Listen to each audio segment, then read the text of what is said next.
दिल्ली में एक लक्ष्मी नारायण मंदिर बना, मंदिर मार्ग पे बिड़ला जी ने बनवाया। उन्होंने बिड़ला मंदिर नाम नहीं रखा, पैसा एक आदमी का था इसलिए वो हो गया बिड़ला मंदिर, ऐसा नहीं। तो हमने फिर विश्व हिंदू परिषद ने उस ट्रस्ट को कहा कि हमारे पास संगठन है, हमारे पास लोग हैं, हम सबके पास जाएंगे, मांगेंगे। हाँ जाओ, उनकी सहमति आ गई। हर गांव में जाएंगे, हर दरवाजा खटखटाएंगे, हर हिंदू से कहेंगे अपने राम जी का मंदिर बन रहा है।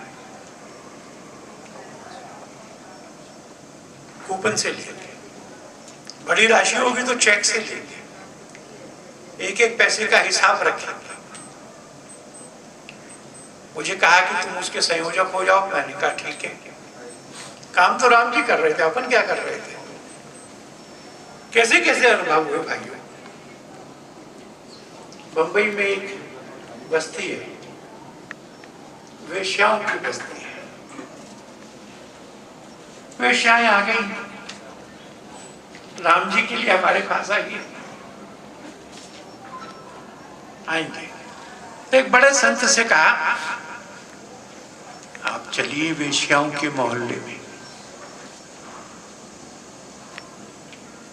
पहली बार उन्होंने कुछ दिया होगा किसी को पैसा, सारी बस्ती को सजाया, साफ करके, धो करके, स्नान करके, पूजा करके, अच्छे वेश में आकर के संत को प्रणाम करके अपने राम जी के लिए पैसा दिया। जय श्री राम। एक शैंटी है गुरु, सबके थे, मेरे भी थे। एक जगह गए, हमने सोचा इनसे तो 1 करोड़ ले लेंगे, देंगे नहीं देंगे क्या करेंगे। हम तो 1 करोड़ सोच के आए थे। कहने लगे तुम्हारी मर्जी है, मेरा तो मन कर रहा है कि मैं 11 करोड़ दूंगा।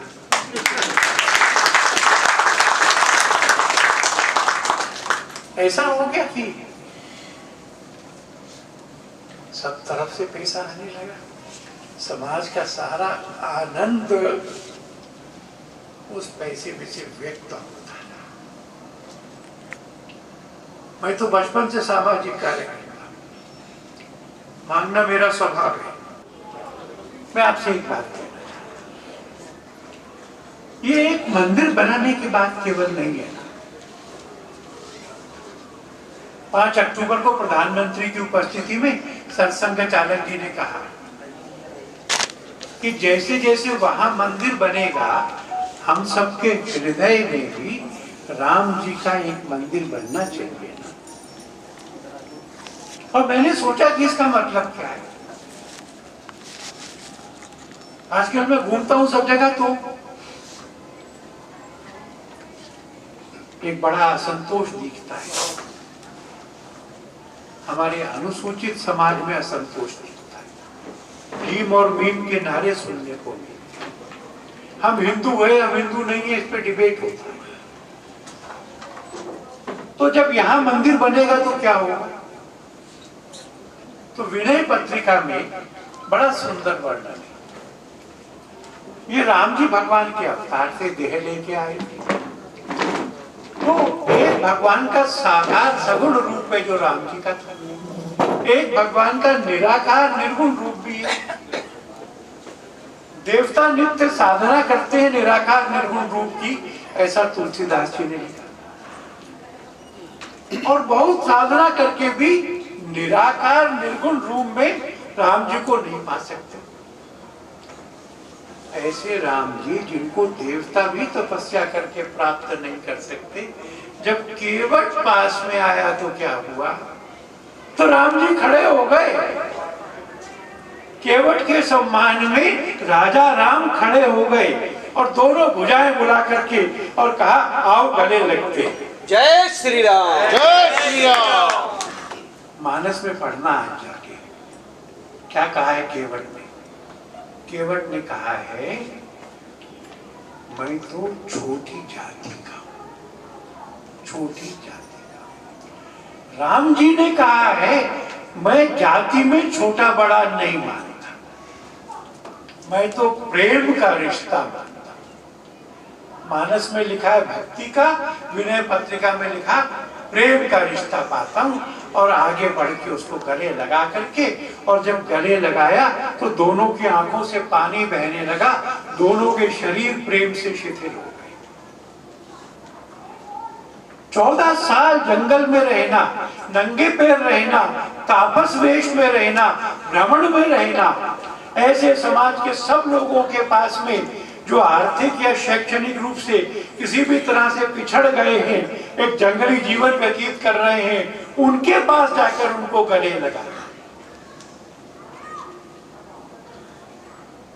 किष्किंधा गया था मैं, आपने हम्पी सुना होगा ना, हम्पी के पास।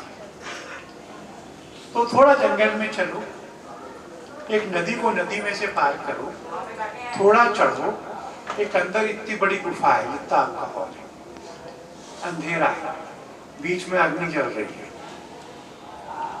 हमारे गाइड ने कहा यह सुग्रीव जी की गुफा है। राम जी के कंधों पर, हनुमान जी के कंधों पर राम लक्ष्मण आए थे, यहाँ उन दोनों की भेंट हुई थी। इस अग्नि के प्रदक्षिणा करके उन्होंने मित्रता का संबंध बनाया था, मित्रता का संबंध बनाया था। जटायु का अपने पिता की तरह संस्कार अपने हाथ से किया था। तो क्या ये समरसता का संदेश,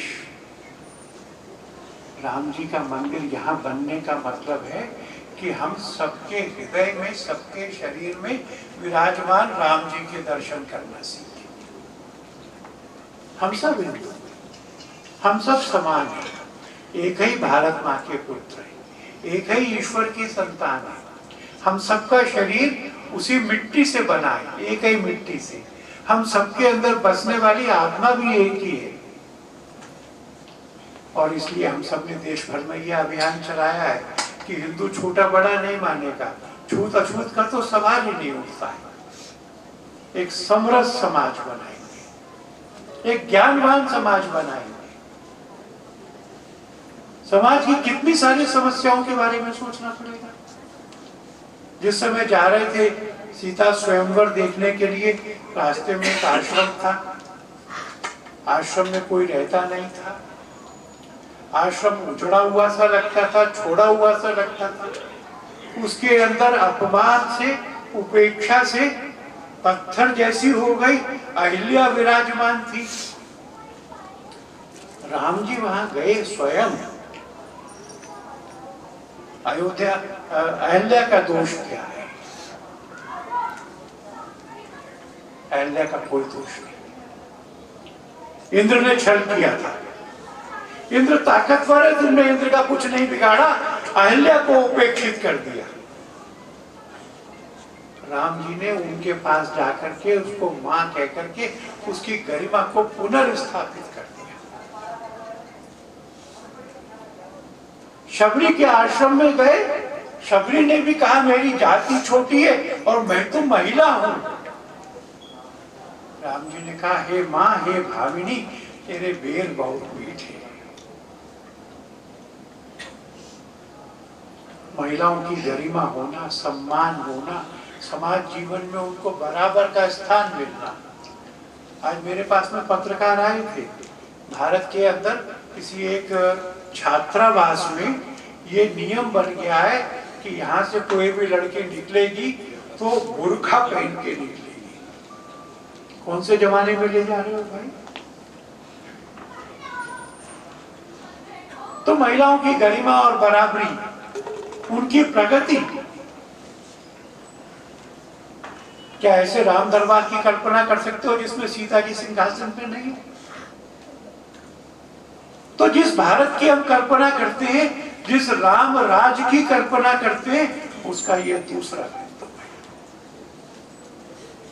और राम राज की जो कल्पना करते हैं, उसका तीसरा बिंदु मैं बताता हूं। ऋषि के आश्रम से बाहर निकले और पूछा, ऋषि ये पहाड़ी कौन सी है? आपको ध्यान आया ना प्रसंग? ऋषि ने कहा आप सब जानते हैं पर पूछ रहे इसलिए बताता हूं, ये पहाड़ी नहीं है। राक्षस हमारे यहां हमला करते हैं, वो मार कर खा जाते हैं, पशुओं को भी, मनुष्यों को भी, ऋषियों को भी, उनकी हड्डी के ढेर। राम जी ने अपनी दाईं भुजा ऊपर उठाई और प्रतिज्ञा की, निशिचर हीन करऊं जगमहि, इस धरती को राक्षसों से विहीन कर दूंगा। आतंकवाद से लड़ने का, आतंकवाद को केवल अयोध्या में नहीं, केवल भारत भूमि में नहीं, विश्व में जहां कहीं भी आतंकवाद है उसका संपूर्ण नाश करने का संकल्प ये राम ने किया। और जय श्री राम। जय श्री राम। चाहे वो जिहाद के नाम से आए, चाहे वो नक्सलवाद के नाम से आए। हमने 1947 में आजादी भी पाई, विभाजन भी सहन किया है। और पंजाब से जो लोग आए हैं, मैं ऐसे लोगों को जानता हूं जिनके घर में उनमें की बैठक हुई, अब निकल के जाना है हमको भारत में, यहाँ पे अपने धर्म के साथ रह नहीं सकते। महिलाओं ने सुझाव दिया, पुरुषों ने स्वीकार किया कि अगर हम सब इकट्ठे निकलेंगे तो रास्ते में महिलाओं के सम्मान की सुरक्षा नहीं हो सकती। और इसलिए अपने घर के पुरुषों से कहा,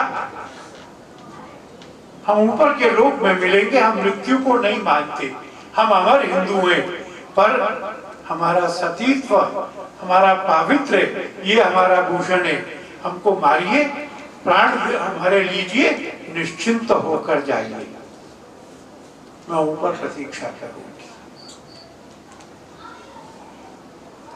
वो सहन कराया। ऐसा समय दोबारा नहीं आ सकता। जिहाद किसी भी रूप में आएगा, सामना। जिस समय संविधान बना तो बराबरी का, सब बराबर रहेंगे, सब धर्मों के लोग रहेंगे, ये हम सब ने सर्वसम्मति से स्वीकार किया था।